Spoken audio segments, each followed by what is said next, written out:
ಇವತ್ತು ರಾಜ್ಯದಲ್ಲಿ ಮೊದಲ ಹಂತದ ಮತದಾನ ಆರಂಭ ಆಗಿರೋದು. ಇವಾಗಲೇ ಕೂಡ ಬೆಳಗ್ಗೆ 7 ಗಂಟೆಯಿಂದಲೂ ಕೂಡ ಮತದಾರರು ತಮ್ಮ ಮತವನ್ನು ಚಲಾವಣೆ ಮಾಡೋದಕ್ಕೆ ಮತಗಟ್ಟೆಗಳತ್ತ ಬರ್ತಾ ಇದ್ದಾರೆ. ಇವತ್ತು ನೋಡ್ತಾ ಇದ್ದೀವಿ, ಬೆಳಗಿಂದಲೂ ಕೂಡ ಮತದಾನ ಮಾಡುವಂಥ ಉತ್ಸಾಹ ಜನರಲ್ಲಿ ಇರುವಂಥದ್ದು. ಯಾಕಂದರೆ ಇದು ದೇಶದ ಅತ್ಯುತ್ತಮವಂತ ಪ್ರಜೆನ ಆಯ್ಕೆ ಮಾಡುವಂಥ ಹಕ್ಕು, ಒಬ್ಬ ಮತದಾರನಿಗೆ ಇರಬೇಕಾಗಿರುವಂಥ ಹಕ್ಕು. ಒಂದು ಮತವನ್ನು ಚಲಾವಣೆ ಮಾಡೋದಕ್ಕೆ ಈಗಾಗಲೇ ಕೂಡ ನೋಡ್ತಾ ಇದ್ದೀವಿ, ಬೆಳಗಿಂದಲೂ ಕೂಡ ರಾಜ್ಯಾದ್ಯಂತ ಮತವನ್ನು ಚಲಾವಣೆ ಮಾಡ್ತಾ ಇದ್ದಾರೆ. ನಾವಿವತ್ತು ಶಿವಾಜಿನಗರದ ಬೂತ್ನಲ್ಲಿರುವಂಥದ್ದು. ಇಲ್ಲಿ ಬೂತ್ ನಂಬರ್ 118, 119, 120, 121 ಬೂತ್ಗಳಿರುವಂಥದ್ದು. ಈಗ ನೋಡ್ತಾ ಇದ್ದೀವಿ, ನೀರಸ ಪ್ರತಿಕ್ರಿಯೆ ವ್ಯಕ್ತವಾಗ್ತಾ ಇದೆ. ಬೆಳಗಿಂದಲೂ ಕೂಡ ಅಂದರೆ 7 ಗಂಟೆಯಿಂದಲೂ ಕೂಡ ಇಲ್ಲಿ ಮತದಾನ ಆರಂಭ ಆಗಿದ್ರು ಕೂಡ ನೀರಸ ಪ್ರತಿಕ್ರಿಯೆ ಸಿಗ್ತಾ ಇದೆ.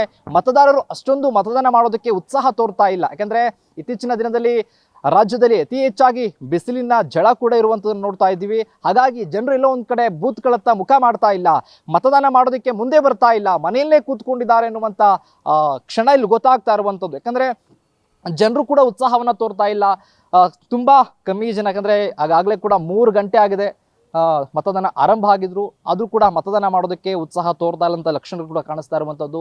ಎಲ್ಲೋ ಗಳಿಗೆ ಗೊಬ್ಬರು ಮತ್ತೊಬ್ಬರು ಹೀಗೆ ಬಂದು ಮತದಾನವನ್ನು ಮಾಡುವಂಥ ಕೆಲಸವನ್ನು ಮಾಡ್ತಾ ಇರೋದು ಕೂಡ ಕಂಡು ಬರ್ತಾ ಇರುವಂಥದ್ದು. ಈ ಶಿವಾಜಿನಗರದ ವಿವಿಧ ಭಾಗದಲ್ಲೂ ಕೂಡ ಈಗಾಗಲೇ ಮತದಾನ ಪ್ರಕ್ರಿಯೆ ಯಥೇಚ್ಛವಾಗಿ ನಡಿಬೇಕಾಗಿತ್ತು. ಇಷ್ಟೊತ್ತಿಗಾಗಲೇ ಕೂಡ ಒಂದು 20%, 10ರಿಂದ 15% ಆದರೂ ಮತದಾನ ಆಗಬೇಕಾಗಿತ್ತು. ಕೇವಲ 6ರಿಂದ 7% ಮಾತ್ರ ಮತದಾನ ಇಲ್ಲಿ ಆಗಿರೋದು ಕೂಡ ಕಂಡು ಬರ್ತಾ ಇರೋದನ್ನು ಕೂಡ ನೋಡ್ತಾ ಇದ್ದೀವಿ. ಅತಿ ಹೆಚ್ಚಾಗಿ ಈ ಬಾರಿ ತಮ್ಮ ಮತವನ್ನು ಹಕ್ಕನ್ನು ಚಲಾವಣೆ ಮಾಡಬೇಕಾಗಿರುವಂಥ ಮತದಾರ ಪ್ರಭುಗಳು ಎಲ್ಲೋ ಒಂದು ಕಡೆ ಇನ್ನೂ ಕೂಡ ಸಿಲಿಕಾನ್ ಸಿಟಿಯ ಮಂದಿ ಮನೆಯಿಂದ ಹೊರ ಬರೋದಕ್ಕೆ ಕೂಡ ಹಿಂಜರಿಕೆಯನ್ನು ಮಾಡ್ತಾ ಇದ್ದಾರೆ. ಮನೆಯಿಂದ ಹೊರ ಬಂದು ಮತವನ್ನು ಚಲಾವಣೆ ಮಾಡಬೇಕಾಗತ್ತೆ. ಮತವನ್ನು ಚಲಾವಣೆ ಮಾಡಿ ಈ ದೇಶದ ಪ್ರಜೆನ ಆಯ್ಕೆ ಮಾಡುವಂಥ ಹಕ್ಕನ್ನು ಈ ಮತದಾರರು ಯಾಕೆ ಇನ್ನೂ ಕೂಡ ರೂಢಿ ಮಾಡಿಸ್ಕೊಳ್ತಾ ಇಲ್ಲ? ಪದೇ ಪದೇ ಅಂದರೆ ಪ್ರತಿ ಬಾರಿ ಕೂಡ ಸಿಲಿಕಾನ್ ಸಿಟಿಯಲ್ಲಿ ಯಾವುದೇ ಎಲೆಕ್ಷನ್ ಆದರೂ ಕೂಡ ಕೇವಲ 45%ರಿಂದ 55% ಮಾತ್ರ ಮತದಾನ ಆಗ್ತಾ ಇತ್ತು.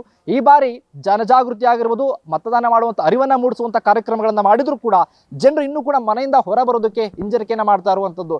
ಈಗಾಗಲೇ ಸಮಯ 10 ಗಂಟೆ ಕಳೆದಿದ್ರು ಕೂಡ ಬಿಸಿಲಿನ ತಾಪಮಾನ ಜಾಸ್ತಿ ಆಗ್ತಾ ಇರುತ್ತೆ. ಇತ್ತೀಚಿನ ದಿನದಲ್ಲಿ ನೋಡ್ತಾ ಇದ್ದೀವಿ, 40%ಗೂ ಹೆಚ್ಚು ತಾಪಮಾನ ರಾಜ್ಯದಲ್ಲಿದೆ. ಅದು ಸಿಲಿಕಾನ್ ಸಿಟಿಯಲ್ಲೂ ಕೂಡ ಗರಿಷ್ಠ ತಾಪಮಾನ ದಾಖಲಾಗಿದ್ರು ಕೂಡ ಮನೆಯಿಂದ ಹೊರ ಬರೋದಕ್ಕೆ ಹಿಂಜರಿಕೆಯನ್ನು ಮಾಡ್ತಾ ಇರೋದು ಕೂಡ ಕಂಡು ಬರ್ತಾ ಇರುವಂಥದ್ದು ನೋಡ್ಬೋದು. ಈಗಾಗಲೇ ಕೂಡ ಈ 100 ಮೀಟರ್ ವ್ಯಾಪ್ತಿಯಲ್ಲೂ ಮತದಾನ ಮಾಡುವಂಥವ್ರು ಈಗ ತಾನೇ ಬರ್ತಾ ಇರುವಂಥದ್ದು. ಮತದಾನ ಮಾಡೋದಕ್ಕೆ ಈಗಷ್ಟೇ ಎಂಟ್ರಿ ಕೊಡ್ತಾ ಇದ್ದಾರೆ ಮತವನ್ನು ಚಲಾವಣೆ ಮಾಡೋದಕ್ಕೆ. ಈಗಾಗಲೇ ನಾನು ಹೇಳಿದಾಗೆ 15ರಿಂದ 20% ಮತದಾನ ಆಗಬೇಕಾಗಿತ್ತು, ಕೇವಲ 6ರಿಂದ 7% ಮಾತ್ರ ಮತದಾನ ಇಲ್ಲಿ ಆಗಿರೋದು ಕೂಡ ಕಂಡು ಬಂದಿರೋದು. ಇಲ್ಲಿ ನೀರಸ ಪ್ರತಿಕ್ರಿಯೆ ವ್ಯಕ್ತವಾಗ್ತಿರೋದು ಕೂಡ ಗೊತ್ತಾಗ್ತಾ ಇದೆ.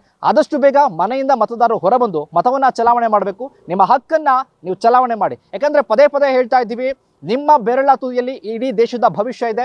ಸಮರ್ಥ ನಾಯಕನ ಆಯ್ಕೆ ಮಾಡುವಂಥ ಅವಕಾಶ ನಿಮಗೆ ಒದಗಿ ಬರೋದು ಕೇವಲ 5 ವರ್ಷಕ್ಕೆ ಒಮ್ಮೆ ಮಾತ್ರ ಅಂತ ಹೇಳ್ತಾ ತಪ್ಪದೆ ಮತದಾನ ಮಾಡಿ, ಮನೆಯಿಂದ ಹೊರಬನ್ನಿ, ಮತದಾನವನ್ನು ಮಾಡಿ ಅಂತ ಹೇಳ್ತಾ ಕ್ಯಾಮರಾ ಪರ್ಸನ್ ರುದ್ರಶ್ರುತೆ, ಶಿವರನರಾಪುರ, ನ್ಯೂಸ್ 1 ಕರ್ನಾಟಕ, ಬೆಂಗಳೂರು.